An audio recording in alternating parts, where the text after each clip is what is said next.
we haven't talked at all about last night's game that just seemed to me like the Bears would win that. And I'm still not used to first-time starters at quarterback winning football games, looking competent, and it just league-wide, none of these guys throw interceptions. Like, I'm just used to somewhere there's going to be a Zach Wilson who goes out there and throws 5 interceptions. But he did throw the interception. Well, he did. I was going to say, he was terrible. JJ was terrible. The takes were flying, Dianna, and then in the fourth quarter in which they scored 21 points, just totally made some tweets age poorly immediately. What was your takeaway? That was super impressive. Yeah, it shifted quick, right? Like, did you see all the people backing it up? Like, oopsie, like went a little too hard there.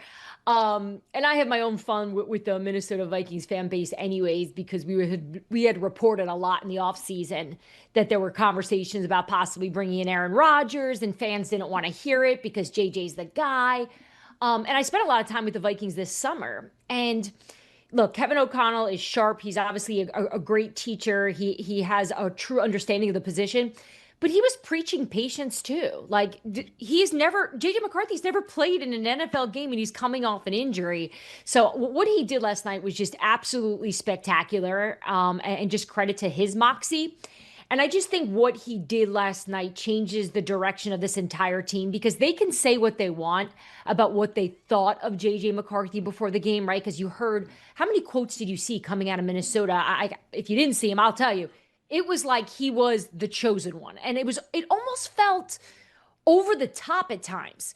And guess what? You win a game like last night, and he lives up to all of it.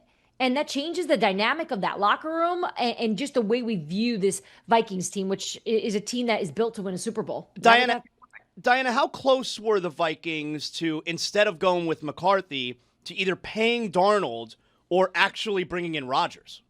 Yeah, so going back to free agency when they had to make that decision, it wasn't easy from what I gather. Like, they had serious talks, because remember, they had Daniel Jones there too, right? So Daniel Jones, he wanted to be the starter. He didn't want to have to come in there and compete.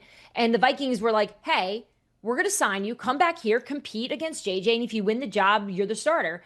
Daniel's like, nah, I can just go somewhere else, make more money, and pretty much have a better shot of winning, right? Because for Daniel Jones's perspective, competing against the draft pick, the top choice, is going to be a tougher challenge, especially when they want JJ McCarthy to work. Whereas the Anthony Richardson experiment had already kind of been out.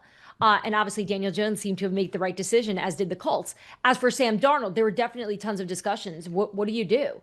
He was fantastic in the regular season. This is what I want to ask you, Dianna, and I want to speed her up in a second with the music, but I want to ask one more Vikings question, because you're saying here they're built to win a Super Bowl. I do not believe they are built to win a Super Bowl. I believe that what Sam Darnold did with them last year was a bit of a mirage that then got exposed in the playoffs when Sam Darnold became Sam Darnold.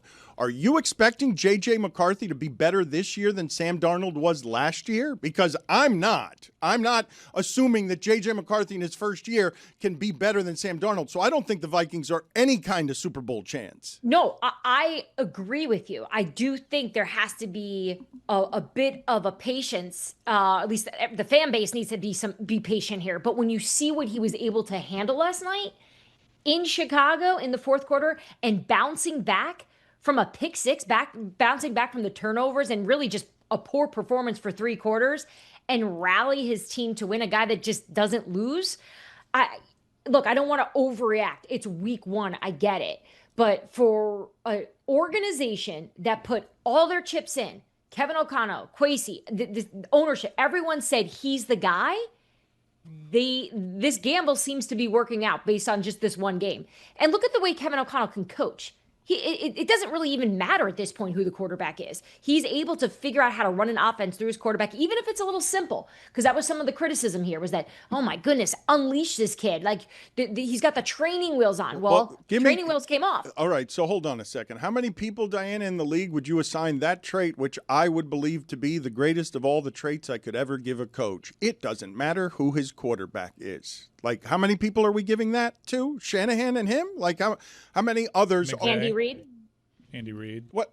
It doesn't matter who. I mean, Andy Reid's I quarterback understand. is. I understand he has the greatest quarterback, arguably of all time. He also did it with Alex Smith and got more out of Alex Smith. And McNabb too.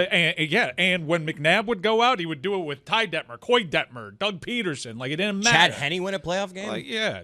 Again, though, if we're assigning value to coaches at every turn, I don't believe I can give any team or its fan base a greater coach trait than it doesn't matter who his quarterback is. Dianna can speak to how highly people think of Kevin O'Connell. Kevin O'Connell? Yeah. I think there are multiple organizations, if they could start from scratch and pick a coach right now in football, Kevin O'Connell is a top 2 choice.